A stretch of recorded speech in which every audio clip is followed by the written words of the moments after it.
세상을 바꾸는 힘. 최영일의 YTN 뉴스 정면 승부.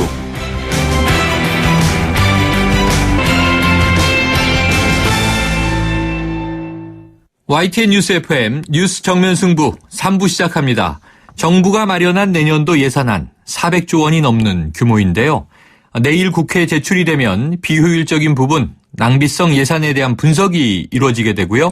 연말쯤 되면 정확한 규모는 확정이 되겠습니다만 정부 본예산이 400조 원을 돌파한 건 이번이 처음으로 대내외 여건 변화, 경기 침체 등에 대응하기 위해서 최대한 확장적으로 예산을 편성했다. 이런 설명입니다. 잠시 후에 기획재정부 고윤철 예산총괄 심의관을 연결해서 세부 내용을 알아보겠고요. 오늘 전국에서 9월 모의평가가 시행됐습니다. 2017년 수학능력 시험의 출제 방향과 난이도를 확인해 볼 수 있는 중요한 시험인데요. 자세한 이야기를 입시 전문가 연결해서 들어보겠습니다.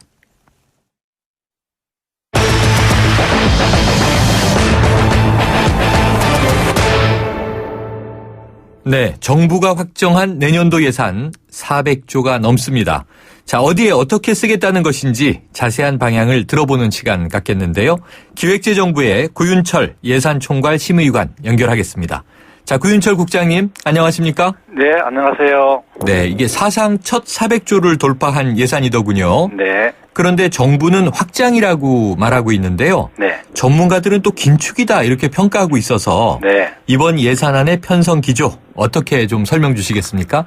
예, 말씀하신 바와 같이 이제 보는 측면에 따라서는 내년 예산을 확장으로도 얘기하고 긴축으로 얘기합니다만 네. 정부는 확장으로 판단하고 있습니다. 네.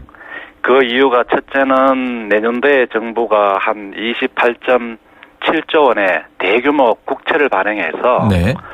예산을 편성했다는 걸 말씀드리겠습니다. 네. 그러다 보니까 GDP 대비 국가 재정 적자가 마이너스 1.7%입니다. 네. 그래서 그 규모로 봤을 때 저희들은 이게 확장이라고 보여지고요. 또 금년도 예산 규모 증가율이 2.9%였습니다. 네. 거기에 비해서 내년도에는 3.7% 늘렸기 때문에 네. 일단 0.8%포인트가 높아진 확장이다. 이렇게 저희들은 판단을 하고 있습니다. 네. 전체적으로는 이 확장이다. 네네. 그런데 이제 확장 편성이 아니다. 이렇게 또 얘기하는 쪽은요. 전체 규모만 놓고 보면 내년도의 수입을 414조 5천억으로 잡았는데 네네. 지출을 400조 7천억으로 잡다 보니까 네. 남아도는 거 아니냐? 네. 왜 남겼느냐? 이런 얘기겠죠? 예. 네, 왜 그런 건가요? 그 부분은 이런 부분이 있습니다. 지금 내년도 수입 중에는 연금의 수입 부분이 들어와 있습니다. 네네. 그래서 연금이라는 거는 예를 들어서 금년도에 만약 10조가 들어온다 했을 때 네. 지출이 만약에 5조, 저희들은 지금 한 5조 정도가 되는 그런 수준입니다. 그러다 보니까 들어온 수입을 다 지출로 쓸 수가 없습니다. 네네. 그렇지만 그 이외의 부분은 정부가 국가 채권을 국채를 발행해서 자금을 조달해서 더 많이 쓰고 있습니다. 네. 그렇기 때문에 그런 부분은 어떻게 이렇게 우리가 설명이 될 수 있는 부분이라고 저희들은 그렇게 판단하고 있습니다. 네. 그럼 네. 지금 말씀해 주신 부분에서 네. 자, 세금이 올해보다 더 거칠 것으로 예측을 했다. 네네. 너무 낙관적이지 않느냐 이런 비판도 있어요. 네네. 어떻습니까? 그래서 저희들은 세금 부분에 있어서도 이제 금년도에 작년 동기 대비 한 19조 원이 더 들어왔습니다. 네. 그래서 내년도에 저희들이 금년 대비 한 9조 원 증가될 걸로 전망을 하고 있거든요. 네네. 그래서 이런 부분은 저희들이 금년도 그 법인 영업 실적이 사실은 상반기만 봐도 한 6.3%가 이제 증가하고 있는 상황입니다. 네. 그리고 내년도 경제 성장률도 저희들이 경상으로 한 4.1% 정도 전망을 하고 있고 이외에도 저희들이 이제 비과세 감면 정비라든지 이런 부분을 통해서 세입 기반을 확충하기 때문에 네. 내년도 한 9조 원 늘어나는 부분은 충분히 저희들이 예상한 대로 들어오지 않을까 이렇게 네. 판단하고 있습니다. 낙관적이진 않다. 가능할 네. 것이다. 이런 말씀이시죠. 네네. 자, 이 400조 원이 넘는 예산안 편성으로 결국 이제 이 정부가 좀 목표하는 것은요. 네네. 지금 또 확장이라고 말씀하셨으니까 네네. 결국 내년에는 이 3% 경제 성장률을 좀 만들어 보자 이런 의지 아니겠습니까? 네네. 그러면 지금 현재 최근 경제 상황에 비춰본다면 이 3% 경제 성장률 가능할까요? 예. 이제 최근에 저희들이 뭐 이렇게 내년도에 3% 가능하다 했을 때는 국민 여러분들께서 좀 그런 부분에 대해서 의아심을 가질 수 있다고 판단됩니다. 네.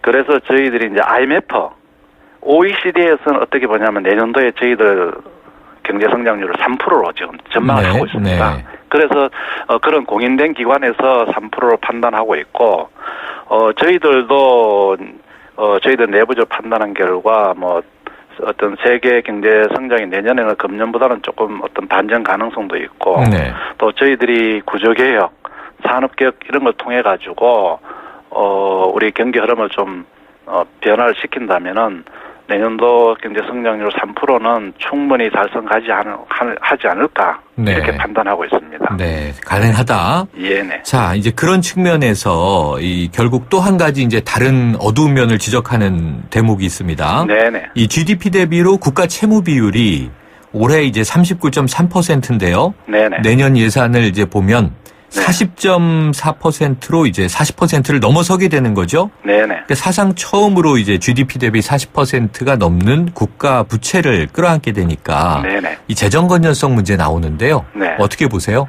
예, 그래서 지금 말씀하신 바와 같이 내년도 국가 채무 비율이 40%를 넘어갈 정도로 정부는 가능하면은 최대한 하여튼 재정 정책을 확장적으로 사용을 해서 네. 경제를 살리겠다 이렇게 하고 있습니다. 그러면서도 내면적으로는 저희들이 이 국가 채무를 잘 관리하기 위해서 일자리 사업이라든지 그리고 저희들 재량 지출이라고 있습니다. 네. 정부가 의무적으로 쓰는 게 아니고 재량적으로 쓸 수 있는 지출을 10% 구조 조정하는 등을 통해 가지고 네. 그 절감된 여력을 성과가 나는 일자리 부문이라든지 미래 신성장 동력 분야 등에 다시 이제 투자를 했습니다. 네. 그리고 이외에도 지금 정부가 금년 정기국회에 제출하게 될 재정 건전화 특별법을 추진하고 있습니다. 네. 그래서 이 법에서는 국가 채무의 GDP 대비 비율이라든지 재정 수지 적자를 관리하도록 되어 있습니다. 네. 이와 함께 정부 내부적으로 또 유사 중복 사업을 통폐합한다든지 또는 재정사업 평가를 통해 가지고 평가가 나쁜 사업에 대해서는 예산을 과감하게 삭감을 한다든지 네. 이런 부분을 통해서 중장기적으로 재정 건전성이 관리되면서도 또 단기적으로는 정부가 최대한 재정을 확장적으로 운영해서 네. 경기를 살리는 이런 정책을 병행하고 있다는 점을 말씀드립니다. 네. 자, 재정 건전성 관리 그리고 확장 정책을 병행하고 있다. 네네. 대책을 세우고 있다 이런 말씀이시죠? 네네. 자, 세부 내용을 보면요. 네. 지금 이번 국회에서 이 추경 막판 진통이 네네. 누리과정에서 비롯되지 않았습니까? 네네. 그럼 내년도 이 누리과정 예산은 좀 올해와 비교하면 어떻게 네네. 돼 있나요? 예, 내년도 저희들이 이제 누리과정 예산 관련해서 첫 번째 말씀드릴 것이에요. 내년도에 학생 수가 저희들이 예상하기는 한 10만 이상이 줄어들 걸로 예상이 됩니다. 네. 그래서 누리과정 관련 예산도 4조 원에서 한 3조 8천억 정도로 줄어들 걸로 네. 저희들 판단하고 있습니다. 네. 이에 반해서 지방교육청에 내려가는 지방교육재정교부금이 이번 추경을 하게 되면 1조 9천억이 내려가게 되고요. 네. 내년도에는 무려 4조 7천억이나 내려가게 됩니다. 아하. 그러면은 이 재원을 봤을 때는 전체 누리과정 예산은 줄어들면서 오히려 지방에 내려가는 돈은 훨씬 늘어나기 때문에 네. 충분히 지방에서 편성을 하는 데는 문제가 없지 않냐 이렇게 좀 판단을 하고 있습니다. 네, 그렇군요. 이번 네네. 특징을 보니까요. 네네. 거의 3분의 1 가까운 예산이 보건, 복지, 노동 이렇게 돼 있지 않습니까? 네네. 그럼 이제 제일 기대할 이 대목이 청년과 여성들의 일자리 지원 문제인데요. 네네. 자, 이 예산은 지금 어떤 변화가 있나요? 예, 지금 저희들이 내년 예산 중에서 가장 많이 늘린 부분이 청년 일자리 분야입니다. 네. 금년에 내년도에는 2조 7천억으로 해서 한 15% 수준을 늘리게 되고요. 네. 그다음에 여성 일자리 같은 경우는 내년도에 1조 8천억 원으로서 12%를 금년보다 정액을 지킵니다. 네. 그리고 청년들 같은 경우는 일자리를 청년이 좋아하는 유망 산업 분야, 예를 들어서 게임이라든지 네. 가상현실 분야라든지 사물 인터넷 이런 분야의 일자리를 많이 확충을 하려고 하고 있고요. 네. 그럼 두 번째는 청년들이 이제 창업을 좀 하도록 하자 네. 해서 내년도에 하는 게 창업 성공 패키지라고 해가지고 청년들이 교육을 받고 사업화하는 전 단계에 걸쳐서 이 패키지로 이제 정부가 지원을 하게 됩니다. 네. 그래서 내년도에는 한 500개 팀에 대해서 한 1억 정도를 지원해가지고 청년들이 하여튼 사업화를 촉진하도록 하고요. 네. 그다음에 여성들을 위해서는 여성들이 보통 이게 출산하고 관련되지 않습니까? 그렇죠. 그래서 출산을 가더라도 출산 휴가에 대해서 정부가 150만 원으로 확대를 하고요. 그다음에 아빠들이 또 육아휴직을 가는 경우 네. 또 150만 원에서 200만 원을 확대를 하는 등 이 출산 쪽에 지원을 강화했습니다. 네. 그리고 또 여성들이 이제 육아휴직 후에 다시 이제 복귀하는 경우, 네네. 직장에 복귀하는 경우는 고용유지 지원금을 인상해서 직장 복귀를 돕고 있고요. 이 외에도 시간 선택제 일자리라든지 유연 재택근무 확단을 위해 가지고 기업에다가 또 예산을 지원합니다. 네. 이런 등을 통해서 특히 이제 청년 여성 일자리가 좀 최대한 확충될 수 있게 네. 그런 식으로 재원을 배분했다는 점을 네. 말씀드립니다. 그리고 이제 경력 단절을 또 이제 막기 네. 위한 예. 그런 지원이 있군요. 네네. 자, 이 국방비요. 네네. 지금 4% 증액이 됐죠? 네네. 40조가 좀 넘던데요. 이 기존의 방산 비리처럼 이 좀 논란이 됐던 사안들 경우에는 네. 내년도 예산에서 조정이 있습니까? 네, 물론입니다.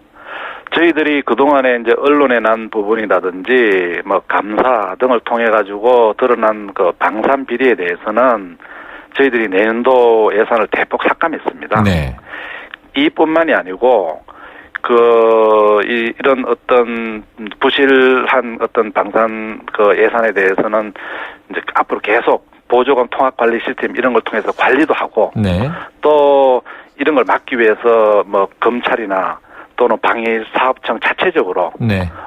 감독 관시를 도와주고 하여튼 근원적으로 발생이 되지 않게 하고 네. 또 불가피하게 사후적으로 발생하는 경우는 제도 개선을 하고 또 예산도 조정하고 이렇게 해서 하여튼 국민이 낸 세금이 한 푼이라도 알뜰살뜰하게 집행되도록 하는데 최선의 노력을 다하도록 하겠습니다. 네. 자, 이 국무회의를 통과한 예산 내일 국회로 넘어가게 되죠. 예산 심사 관련해서 국회에 좀 당부하시고 싶은 말씀이 있다면요. 네. 하여튼 최대한 국회에 제출된 예산안이 빨리 또 제 시기에 통과가 돼서 이게 또 현장에서 바로 집행이 돼야지만 네. 국민들이 체감을 하고 우리 경기도 살릴 수 있다고 봅니다. 그래서 앞으로 우리 일자리 창출이나 경제 활력 회복을 위해 가지고 추경뿐만이 아니고 내년도 예산안도 하여튼 법정 시간 내에서 반드시 통과시켜 주시면은 정부는 그 예산을 최대한 하여튼 조기에 집행해서 가시적인 성과가 나도록 그렇게 최선을 다하겠습니다. 네, 알겠습니다. 네. 자, 오늘 말씀 여기까지 듣죠. 고맙습니다. 네, 감사합니다. 지금까지 기획재정부의 구윤철 예산총괄 심의관이었습니다.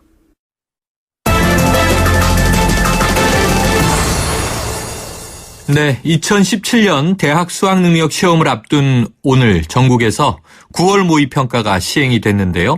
수능 전 마지막 실전 연습입니다. 자세한 이야기를 입시전략연구소 김용근 소장 연결해서 얘기 나눠봅니다. 안녕하세요. 네, 안녕하십니까. 네, 자 소장님, 오늘 치러진 9월 모의평가 실제 수능과 가장 비슷하다고 하는 거죠? 네, 그렇습니다. 이게 이제 본수능 쪽으로 간다 이렇게 볼 수 있는데 네. 국어하고 전체적으로 수학, 나형 등 약간 과목별로 차이는 있었지만 전체적으로 예년 수능하고 비슷하고 또 변별력을까지를 갖춘 이제 무난한 출제였다 이렇게 생각합니다. 네. 자, 6월 모의평가와는 어떤 점이 좀 다른가요? 출제 내용에서 국어는 이제 독서 문학의 지문 길이가 좀 길어지고 문항수가 는 거. 네. 또 비문학과 이제 고전 소설이 통합된 좀 낯선 그런 지문이 출제됐다는 거고요. 네.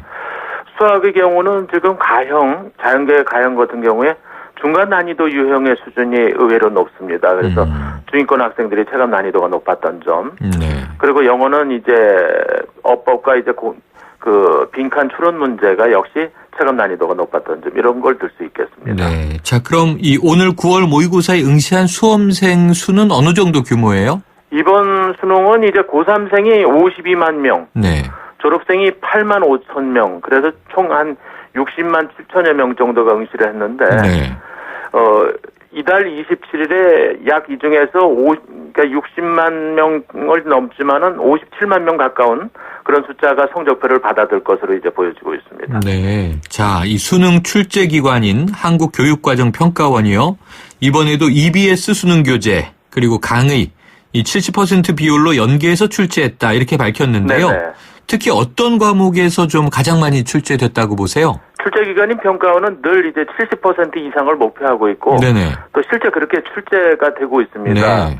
이번에는 뭐 기관들마다 보니까 전반적으로 70%를 상회한 걸로 보고 있는데 역시 EBS에서 유사 지문이 집중적으로 출제되는 과목이 영어인데 네. 이 영어의 가장 출제 연계성이 높다 이렇게 볼 수 있겠습니다. 그렇군요. 자, 주요 과목을 한번 여쭤보죠. 네. 1교시에 치러진 국어 영역. 이거 어려웠다, 평이하다, 좀 반응이 엇갈렸다고 하는데요. 어떻게 보세요? 작년 수능에 비해서는 다소 어렵습니다. 아. 그리고 지난 6월 모의평가보다는 쉬웠습니다. 6월보다는 이제 쉽게 출제가 됐지만은 그 독서 영역에서의 기술 예술 복합 제시문 이런 것들 그리고 고전 산문하고 평론 현대 소설하고 시나리오 복합 제시문 이런 복합 제시문이 출제돼서 난이도를 높인 것으로 이제 보여집니다. 네. 그러면은 이 좀 새로운 유형으로 낯설다라고 느낀다고 아까 말씀하셨으니까 네. 상위권과 좀 중하위권의 점수 격차가 더 벌어질 가능성이 있나요? 사실상 그렇게 이제 봐도 되는데 네. 올해 같은 경우에 이제 이렇게 새로운 유형들 이런 융합된 복합 이런 부분들이 이제 기저 출제가 된다고 본다면은 상위권뿐만 아니라 중상위권층에서도 점수 격차는 많이 벌릴 수가 있다고 봅니다. 그렇군요. 그러니까 변별력이 있다. 그런데 이제 결국 학생들이 또 개인적으로는 적응하기 나름이겠군요. 네네. 자, 이 반면에 가나형으로 바뀐 수학이요. 이 수준별로 난이도가 다를 것이다. 이런 분석이 나왔던데 어떻게 평가하십니까? 뭐 당연한 평가라고 봅니다. 고난이도 문제 두세 개 정도 이게 항상 변수가 되고 있는데 네네. 특히 자연계 수학에서 가형은 이제 전체 득점대가 높습니다. 그래서 네. 그 영향력이 아주 크죠. 그렇지만 가형과 나형 모두 그 각 단원에서 이제 강조되고 있는 그 개념들을 정확하게 이해하고 있는지 이런 문제들이 이제 주로 출제되기 때문에 이번적인 것도 뭐 대체적으로는 좀 평이한 수준이 많습니다. 네. 그래서 그런 데 초점을 두고 수험생들이 대비한다면은 본 수능에서도 좋은 성적 거둘 수 있다 이렇게 봅니다. 네. 자, 이 수학 얘기를 하다 보면요. 간혹 왜 수포자 이렇게 부르지 않습니까? 네네네. 수학을 포기하는 또 수능생들이 왕왕 있기 때문에 걱정이 되는데 이번 유형별 출제 경향을 보니까요. 이 가형의 경우에 최고 난도 문항으로 꼽히는 문제. 아까 그 문제가 이 좌우하는 당락의 결과라고 말씀하셨잖아요. 네네. 근데 미적분 2에서 다 문제들이 나왔다고 해서 그러면 이 변별력이 있는 문제가 미적분에서 꾸준히 출제되고 있다고 하니 여기에 대한 학습이 좀 중요한 그런 대목인가요? 네, 그렇습니다. 그렇지만은 평소 이제 그 변별력이 확보됐던 이 미적분이라든가 공간도형 문제 네. 이런 것들이 이제 그 다소 쉽게 나와서 수험생들이 이번에는 좀 문제풀이 시간이 그렇게 어려웠다 이렇게까지는 가지 않을 수 있고 네, 그다음에 네. 자연계가 이제 그러하고 인문계인 수학 나형에서도 보통 고난이도 문항이 이제 미분과 무리함수 쪽에서 나오는데 네네.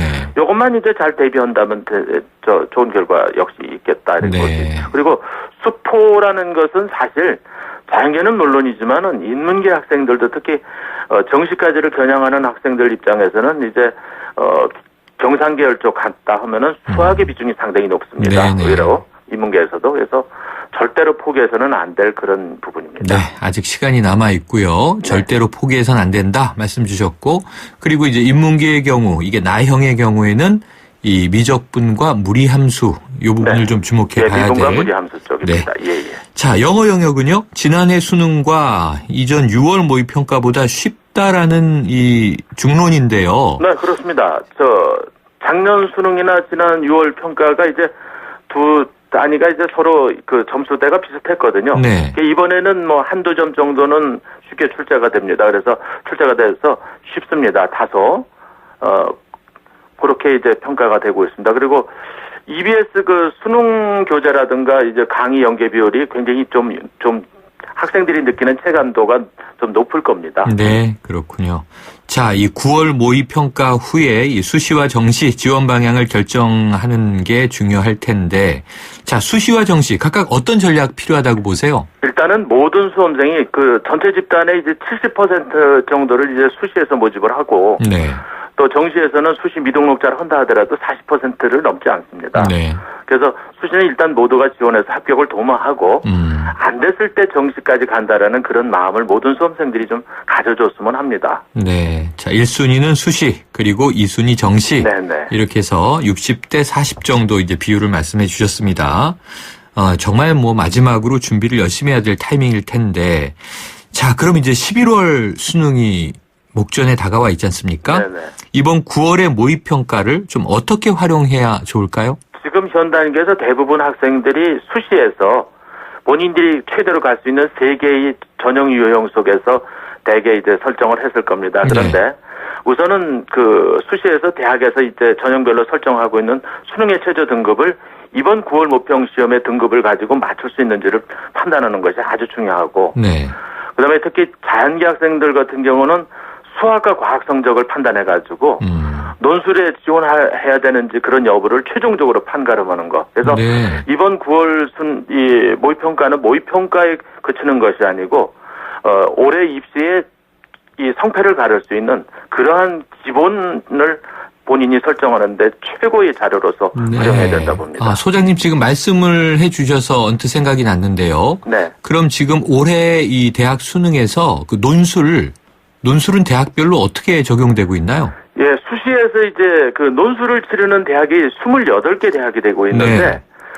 지방에 이제 3개 대학을 제외한 나머지 25개 대학이 서울이고, 네. 대개 중심권 대학들은 모두 들어 있습니다. 네. 근데 이제, 학생들은 그 논술을 좀 로또식으로 생각해가지고, 이제 보통 합격자들이 내신 등급이 한 3, 4등급 정도니까, 이 수능 성적도 학력도 그런 정도로 착각들을 하거든요. 네. 그래서 뭐 최저 학력 등급 정도도 생각지 않고 지원하는 경우가 많은데, 거기서 이제 최저 등급에서 상위권 대학 같은 경우는 지원자의 55%, 그리고 중위권과 중상위권에 논술 치르는 대학이 65%가 좀 허수 지원자가 됩니다. 최저를 못 맞추는 거죠. 네. 대부분. 근데 자연계에서는 수학과 과학계 그 학력적인 그런 부분이 강하게 작용하니까 특히 이 과목의 성적이 뭐 수학이 예를 들어 뭐 3등급 수준을 넘어서서 한참 간다. 이 학생들이 이제 논술을 통과하기가 쉽지 않다. 이렇게 볼 수 있습니다. 자, 논술이 한때 사라졌다가 또 다시 도입되지 않았습니까? 네, 그렇죠. 그런데 지금 이 학생들이 논술을 로또처럼 생각한다. 그러면 네네. 이게 너무 좀 아니한 대응으로 보여지는데요. 네. 어떤 대책 필요할까요? 우선은 이제 그 교과에 대한 학력 수준을 높여가지고 하고, 또 중요한 것은 수능 전에 논술을 치르는 대학보다는 대부분 대학이 수능 이후에 치르거든요. 네. 그러니까 어느 정도 본인들이 논술에 대해서 감을 잡고 있다면은 너무 그냥 지금 현 단계에서 논술 집중할 것이 아니고 네. 일단 지원은 이번 평가를 토대로 해갖고 하고 그다음에 수능 준비에 주력하면서 수능 준비를 한다는 자체가 논술 준비를 한다 이렇게 보면 되고 네. 그다음에 대부분 이제 수능 치르고 난 이후에 대학에서 집중적으로 네. 대학별 전형 유형별로다가 이 논술을 준비해가지고 지원하면은 합격 가능성이 아주 높다고 볼 수 네. 있습니다. 또 오늘 뭐 9월 모의고사, 모의평가 학생들 중에 일부는 또 이제 시험 망쳤다 이런 학생들도 있을 텐데요. 네, 그렇죠. 이제 본 수능까지 얼마 남지 않았으니까 자, 포기할 건 포기하고 가는 게 좋은 전략일까요? 최대한 다 매달려 봐야 될까요? 4개 영역 쪽에서 이제 도저히 안 되겠다는 중위권 학생들 같은 경우에 네. 특히 인문계 학생들 같은 경우는 수학이 안 나오는 경우도 참 많이 네네. 있죠. 근데 포기까지는 아니더라도 그 공부하는 시간을 조금 적게 배정하고 또 자연계 학생들 같은 경우는 또 중위권 대 2학급에 있는 학생들 같은 경우는 국어의 배점 비중이 또 정식 같은 경우는 좀 작죠. 네. 예, 그런 부분에서 좀 안배를 하는 것도 필요하지만 일단 웬만한 수험생들은 전체 4개를 가지고 집중적으로 하는 것 필요하고 네. 내가 점수가 좀 낮게 나온 과목이 본 수능 때까지 열심히 해가지고 네네. 그 시작점을 한다면은 최고의 점수를 더 많이 낼 수 있는 그렇군요. 그런 가능성이 높다 이렇게 보시면 되겠습니다. 알겠습니다. 오늘 말씀 여기까지 듣겠습니다. 네, 고맙습니다. 예. 지금까지 입시전략연구소 김용근 소장이었습니다. 1644 1644 대리운전 1644 불러보자 꽃배달도 1644 1644 전국 꽃배달 배송비 포함 3단 환 54,000원부터 3단 환 54,000원부터 1644 꽃배달 1644 대리운전 1644 1644 당신의 랜드로버는 시간이 지나도 그 가치가 확실히 지켜져야 합니다. 랜드로버가 보장하는 랜드로버 인증 중고차 서비스 트레이드인 프로그램. 보유하신 랜드로버를 최상의 조건으로 팔고 신차 구입 시 특별 혜택까지 누리시기 바랍니다. 랜드로버 공식 인증 중고차 전시장에서 만나보세요. 사장님, 성악가 김동규 씨네 집 바닥재 좋던데 우리 집도 똑같은 걸로 해줘요. 아, 요즘 떠오르는 바닥재 스타 강마루. 스타일 좋고 습기, 열, 긁힘에 강하니까 오래 사용하려면 그래서 스타 강마루를 하는구나. 성악가 김동규입니다. 강마루 스타는 스타 강마루. 스타 강마루. 네, 3부는 여기까지고요. 4부로 이어갑니다.